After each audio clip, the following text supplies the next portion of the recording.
Hello बच्चों, how you all. I hope all are fit and fine. मैं हूं आपका अपना Rohitas Rajpal Gintala and as we all know that till our previous class we have completed the chapter solution and I also hope that you have also completed the same chapter at your end as well. You have prepared your notes, completed the in-text questions as well as exercises of the chapter. Now we are going to start the very next chapter, that is electrochemistry. अब हम बच्चों बात करेंगे about the electrochemistry. And before discussing the chapter in detail, let's have a brief look of the contents of the chapter, or we can say the curriculum of the chapter which is released by the CBSE. So you can consider the class as an introductory class for the electrochemistry. That will be an introductory class for the electrochemistry, जिसमें हम बच्चों उन तमाम topics के बारे में बात करेंगे जो हमें इस चैप्टर में डिटेल में डिस्कस करने हैं. So without any further delay, let's have a brief look of the curriculum of the chapter which is released by the CBSE. तो बच्चों, जब हम करिकुलम उठाते हैं इस चैप्टर का, जब हम करिकुलम देखते हैं इस चैप्टर का, तो जो पहला टॉपिक है बच्चों इस चैप्टर का, the very first topic of the chapter is redox reactions. The first topic is redox reactions. तो बच्चों, जब रेडॉक्स रिएक्शन का नाम आता है जहन में तो हमें याद आती है 11th क्लास, जिसमें एक चैप्टर हुआ करता था हमारा रेडॉक्स रिएक्शन के नाम से ही. और उस चैप्टर को बच्चों हमने डिटेल में बात कर रखी है, हमने तमाम बातें की हुई हैं about the redox reactions. But एक हल्का सा ब्रीफ आइडिया बच्चों हम यहाँ पर भी लेंगे about the redox reactions. As we all know that redox reactions are nothing but it is the reaction in which two reactions takes place simultaneously. One is the oxidation reaction, another one is the reduction reactions. ये वो reaction है बच्चों जिसमें दो reactions parallel हो रही होती हैं. That is the oxidation reaction, another one is the reduction reaction. उसके बाद जो बच्चों हम बात करेंगे about the next topic, that is EMF of a cell. The topic is EMF of a cell. Full form की बात करेंगे, that is electromotive force of a cell. Electromotive force of the cell, जिसको हम in general बोल देते हैं cell potential. हम बोल देते हैं बच्चों सेल पोटेंशियल. तो बच्चों सेल पोटेंशियल की जब बात की जाएगी तो हम बात करेंगे about the cell as well. थोड़ी सी डिटेल में डिस्कस करेंगे कि सेल क्या चीज़ है, वो कितने टाइप्स के होते हैं, क्या फंक्शनिंग है उनकी, वो तमाम बातें हम करेंगे अबाउट द सेल. उसके बाद हम बात करेंगे सेल पोटेंशियल की, जिसको हमने अभी बोला है ईएमएफ ऑफ ए सेल. तो बच्चों, जब सेल पोटेंशियल की बात की जाएगी तो हमें सेल पोटेंशियल डिटरमाइन करने के लिए हमें जरूरत पड़ेगी इलेक्ट्रोड पोटेंशियल की. That is our next topic, that is standard electrode potential. The next topic is standard electrode potential. तो बच्चों, जो इलेक्ट्रोड पोटेंशियल होता है उसको जब स्टैंडर्ड कंडीशन में हम बात करते हैं उसी को हम क्या नाम दे देते हैं, स्टैंडर्ड इलेक्ट्रोड पोटेंशियल. अब हमें पता है इलेक्ट्रोड पोटेंशियल की बात जब हम करेंगे तो हमें बात करनी पड़ेगी about the oxidation potential and about the reduction potential. और फिर हम बात करेंगे कि out of these two which is considered to be electrode potential. तो ये हुई बच्चों बात इलेक्ट्रोड पोटेंशियल की, जिसको हम स्टैंडर्ड कंडीशन में बात करेंगे तो इसका नाम हो जाएगा standard electrode potential. And with the help of electrode potential we will find out the cell potential as well. And at the different concentration की जब बात की जाएगी, डिफरेंट कंसंट्रेशन पे जब सेल पोटेंशियल निकालने की बात की जाएगी तो वो बात होंगी हमारे नेक्स्ट टॉपिक में, that is Nernst equation and its application to chemical cells. अगला जो टॉपिक है हमारा that is Nernst equation and its application to chemical cells. इसमें बच्चों हम नर्स्ट इक्वेशन को ड्राइव करेंगे and with the help of Nernst equation we will determine the cell potential at different concentrations. हम बात करेंगे उसमें सेल पोटेंशियल के बारे में. तो ये हुई आपकी Nernst equation and its application to the chemical cells. इसके बाद जो बच्चों बात की जाएगी, जो नेक्स्ट टॉपिक रहेगा हमारा, the next topic is relation between गिव्स energy change and EMF of a cell. Relation between गिव्स energy change and EMF of a cell. बच्चों याद करो, in the class 11th there was the topic thermodynamics. उस topic के अंदर हमने gives energy change की बात की थी. हमने गिव्स एनर्जी चेंज को डिटेल में डिस्कस कर रखा वहाँ पर, और गिव्स एनर्जी चेंज को हमने कोरिलेट किया था विद द स्पॉन्टेनिटी. हमने स्पॉन्टेनिटी से इसको जोड़ा था. यहाँ पर बच्चों इसी गिव्स एनर्जी चेंज की बात की जाएगी किसके साथ, उसके रिलेशन की बात की जाएगी किसके साथ, ईएमएफ ऑफ ए सेल के साथ. हम ईएमएफ ऑफ ए सेल के साथ इसको कोरिलेट करेंगे. यहाँ पर भी बातें की जाएंगी about the spontaneity as well. तो ये हुआ हमारा next topic, that is relation between गिव्स energy change and EMF of a cell. उसके बाद जो बच्चों बात की जाएगी about the next topic, that is conductance in electrolytic solutions, conductance in electrolytic solutions. तो बच्चों जब कंडक्टेंस की बात की जाएगी तो हमें बात करनी पड़ेगी रेजिस्टेंस की भी, because we know that conductance is nothing but it is the reciprocal of resistance. तो हम यहां पर बात करेंगे about the resistance and conductance as well. And conductance को जब हम स्पेसिफिक कंडीशन में बात करते हैं बच्चों, तो हमें पता है कंडक्टेंस को हम क्या बोल देते हैं, conductivity. That is our next topic which is specific and molar conductivity, specific and molar conductivity, ये हमारा अगला टॉपिक रहेगा बच्चों।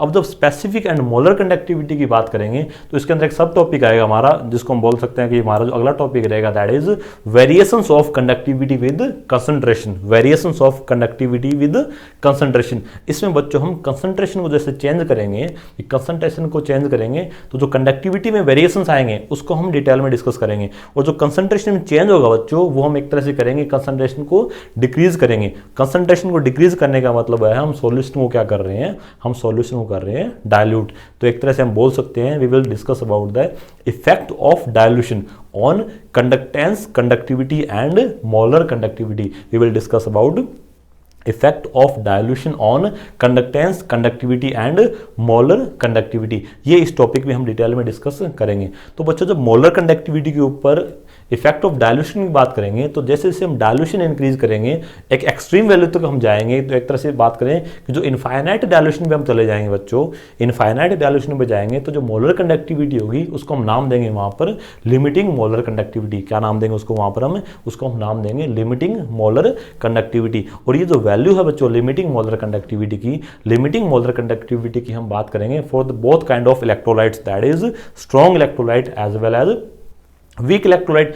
तो बात की जाए बच्चों limiting molar conductivity for strong electrolyte की, तो इसकी जो वैल्यू है बच्चों वो हम इजीली फाइंड आउट कर सकते हैं in the practical way with the help of Debye Huckel Onsager equation. With the help of Debye Huckel Onsager equation we can easily calculate the value of limiting molar conductivity for strong electrolyte in the practical way. But बात की जाए weak electrolyte की, तो weak electrolyte के लिए जो डिबाई-हक्केल-ओनसागर equation है उसकी हेल्प से हम यहाँ पर फाइंड आउट नहीं कर पाएंगे। तो हम किसकी हेल्प लेंगे बच्चों, इसकी हेल्प के लिए एक साइंटिस्ट आएंगे जिन्होंने एक लॉ दिया था जो कि हमारा अगला टॉपिक है, दैट इज कोलराउस लॉ। तो नेक्स्ट टॉपिक है हमारा दैट इज कोलराउस लॉ। इस टॉपिक में बच्चों हम बात करेंगे limiting molar conductivity for weak electrolytes. हम बात करेंगे limiting molar conductivity for weak electrolytes किसमें, कोलराउस लॉ में। इसी के साथ बच्चों हम कोलराउस लॉ की एप्लीकेशंस की भी बात करेंगे। और इसके बाद जो अगला टॉपिक आएगा हमारा, अगला टॉपिक है आपका electrolysis and laws of electrolysis, electrolysis and laws of electrolysis. इसमें बच्चों हम इलेक्ट्रोलिसिस के बारे में बात करेंगे सबसे पहले। तो अब हमें पता है इलेक्ट्रोलिसिस के बारे में हल्का सा एक आइडिया हम लोअर क्लासेस में लेके आए हैं, हमने थोड़ा बहुत पढ़ रखा है अबाउट द इलेक्ट्रोलिसिस। एक बार फिर से हम डिस्कस करेंगे यहाँ पर इलेक्ट्रोलिसिस की, और अगेन हम बात करेंगे about the laws of electrolysis, the laws which governs the electrolysis. और इनके अंदर बच्चों बात की जाएगी about the Faraday's law of electrolysis. Faraday's आपके कुछ लॉज आते हैं जो यहाँ पर हम डिटेल में डिस्कस करेंगे about the Faraday's law of electrolysis. तो ये वो आपका topic electrolysis and laws of electrolysis. The next topic is dry cell electrolytic cells and galvanic cells. Dry cell electrolytic cells and galvanic cells. बच्चों इस topic में दरअसल हम क्या करेंगे, इस टॉपिक में उन तमाम सेल्स के बारे में डिटेल में डिस्कस करेंगे जो आपके करिकुलम में मेंशन है या फिर आपकी एनसीईआरटी में गिवन है। जितने भी सेल्स हैं आपके, either it is electrochemical cells और इट में भी इलेक्ट्रोलाइटिक सेल्स, जितने भी सेल्स हैं उन तमाम सेल्स के बारे में डिटेल में डिस्कस करेंगे। उनके इलेक्ट्रोड्स क्या हैं, उनके इलेक्ट्रोलाइट्स क्या हैं, उनकी रिएक्शंस कौन सी हो रही हैं, उनका सेल पोटेंशियल क्या है, वो तमाम बातें हम करेंगे। उनके यूजेस की भी हम बातें करेंगे। तो जितने भी सेल्स हैं बच्चों उन सेल्स की बारे में डिटेल में डिस्कस करेंगे अंडर दिस टॉपिक। तो ये हमारा dry cell electrolytic cells and galvanic cells. उसके बाद जो अगला टॉपिक आएगा बच्चों that is lead accumulator, that is lead accumulator. इसके बारे में बच्चों डिटेल में बात की जाएगी जब ये चैप्टर हम प्रोसीड करेंगे अबाउट द लेड एक्यूमुलेटर। इसके बाद जो टॉपिक आएगा that is fuel cells, that is fuel cells. अब फ्यूल सेल्स को सेपरेटली हम थोड़ा डिटेल में डिस्कस करेंगे बिकॉज इसकी अपनी एक इंपॉर्टेंस है। So we will discuss the fuel cells under this topic. Clear? Now last but not the least topic of the chapter is corrosion. The topic is corrosion. इसमें बच्चों हम corrosion की बात करेंगे, मेटल की कोरोजन की बात करेंगे, जिसमें हमें मेनली बात करनी है about the rusting of iron. We will discuss about the rusting of iron. जो रस्टिंग ऑफ आयरन में जितने भी केमिकल रिएक्शंस इन्वॉल्व है उनकी बात करेंगे हम, जो प्रोसेस है उसकी बात करेंगे, और हम कैसे उसको रोक सकते हैं, कैसे इसका प्रोडक्शन पॉसिबल है, उसकी भी बातें हम करेंगे in the topic corrosion. Clear? तो ये हुए बच्चों वो तमाम टॉपिक्स जो हमारे करिकुलम में मेंशन है, ये वो तमाम टॉपिक्स जिनके बारे में हमें डिटेल में बात करनी है। तो ये हमारे इस चैप्टर के कंटेंट्स एक तरह से, इनके बारे में जो हमारी अपकमिंग क्लासेस हैं उन क्लासेस में इन तमाम टॉपिक्स को कवर किया जाएगा वन बाय वन। आज की जो हमारी क्लास चल रही है, it is a kind of introductory class for the electrochemistry. It is all about the introduction of electrochemistry. तो बात करें बच्चों इलेक्ट्रोकेमिस्ट्री के बारे में, एक हल्का सा एक ब्रीफ आइडिया लेते हैं कि इलेक्ट्रोकेमिस्ट्री दरअसल है क्या। ये जो वर्ड है बच्चों आपको दिख रहा है, जो वर्ड है इलेक्ट्रोकेमिस्ट्री, इस वर्ड को जब हम स्प्लिट करते हैं, इस वर्ड को बच्चों जब हम स्प्लिट करें तो हमें दो वर्ड देखने को मिलते हैं यहाँ पर। One is the electro, one is the electro, another one is the chemistry.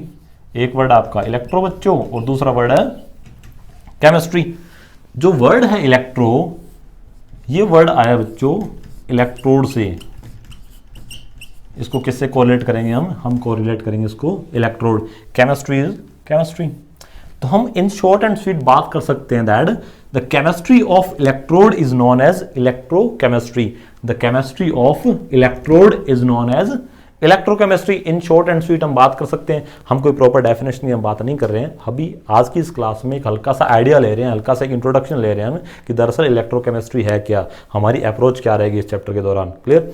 तो in short and sweet we can say the chemistry of electrode is known as electrochemistry. अब जो बच्चों वर्ड है इलेक्ट्रोड, हमें पता है जब इलेक्ट्रोड की बात की जाएगी, जब इलेक्ट्रोड की बात की जाएगी तो हमें बात करनी पड़ेगी किसकी? सेल की। हमें किसकी बात करनी पड़ेगी? सेल की बात करनी पड़ेगी, बिकॉज इलेक्ट्रोड कहाँ प्रेजेंट होंगे? इलेक्ट्रोड प्रेजेंट होंगे सेल में। अब हमें पता है, हमें ये पता है cell is nothing but it is a device which convert chemical energy, the device which convert chemical energy into electrical energy, the device which convert chemical energy into electrical energy and vice versa, the device which convert chemical energy into electrical energy and electrical energy into chemical energy। ये cell वो device हो जाएगी जो chemical energy को किस में convert करेगी? वो इलेक्ट्रिकल एनर्जी में कन्वर्ट करेगी, एंड इलेक्ट्रिकल एनर्जी को वो किस में कन्वर्ट करेगी? वो कन्वर्ट करेगी केमिकल एनर्जी में। हम बात कर सकते हैं कि कुछ सेल्स ऐसे होंगे जिसमें केमिकल रिएक्शंस हो रही होंगी और उन केमिकल रिएक्शंस की हेल्प से इलेक्ट्रिसिटी जनरेट की जाएगी, और बात करें इलेक्ट्रिकल एनर्जी जनरेट की जाएगी with the help of chemical energy. और कुछ सेल्स बच्चों ऐसे होंगे जिनको इलेक्ट्रिकल एनर्जी दी जाएगी कि वहां पर केमिकल रिएक्शंस हो सके। तो एक तरह से बात करें सेल क्या होंगी? These are the device which convert chemical energy into electrical energy and electrical energy into chemical energy. तो ये वो डिवाइस हो जाएंगी। अब बच्चों जब हम ये बात कर रहे हैं about the chemical energy and electrical energy, तो एक तरह से ये तमाम बातें कहां पर हो रही हैं? ये तमाम बातें हो रही हैं इन द इलेक्ट्रोकेमिस्ट्री। तो हम बात कर सकते हैं that electrochemistry is nothing but it is a branch of science और it is the branch of chemistry which deals with the study of relation between chemical energy and electrical energy. It is a branch of chemistry which deals with the study of relation between chemical energy and electrical energy. एक बात ये भी की जा सकती है। तो ये काइंड ऑफ इंट्रोडक्शन हुआ अबाउट द इलेक्ट्रोकेमिस्ट्री, यानी एक तरह से हमें क्या बात करनी है इस चैप्टर में? हमें बातें करनी है केमिकल एनर्जी और इलेक्ट्रिकल एनर्जी के बारे में और उन दोनों के रिलेशन के बारे में। प्रॉपर डेफिनेशन की बात की जाएगी, प्रॉपर डिटेल में बातें की जाएंगी। जितने भी टॉपिक्स हमने नाम लिए आज उन सबके बारे में डिटेल में बातें करेंगे हम जब हम आगे आने वाले क्लासेस में मिलेंगे। तो आज की इस क्लास में हमने एक तरह से इंट्रोडक्शन ले लिया इस चैप्टर के बारे में। हमने एक तरह से वो तमाम टॉपिक्स के बारे में बात कर ली है जिनके बारे में हमें डिटेल में बात करनी है। तो आज की इस क्लास में बच्चों हमने काइंड ऑफ माइंड में प्रिपेयर कर लिया दैट कि इस चैप्टर में हमें करना क्या, दरअसल हमारी अप्रोच क्या रहेगी, हमें क्या क्या बातें करनी है चैप्टर में, कौन कौन से टॉपिक्स हैं जो इस चैप्टर में हमें कवर करने हैं। क्लियर? तो आज की इस क्लास को बच्चों हम यहीं रोकते हैं। अगली क्लास में जब हम मिलेंगे तो इस चैप्टर को प्रॉपर्ली प्रोसीड करेंगे। तब तक आपको इस चैप्टर की एक हल्की सी ब्रीफ रीडिंग लगा के रखनी है with the help of NCERT, ताकि आपके लिए थोड़ी सहूलियत रहे अपकमिंग क्लासेस के दौरान। ओके, तो मिलते हैं अगले क्लास में। With these words, have a good day, bye bye, take care.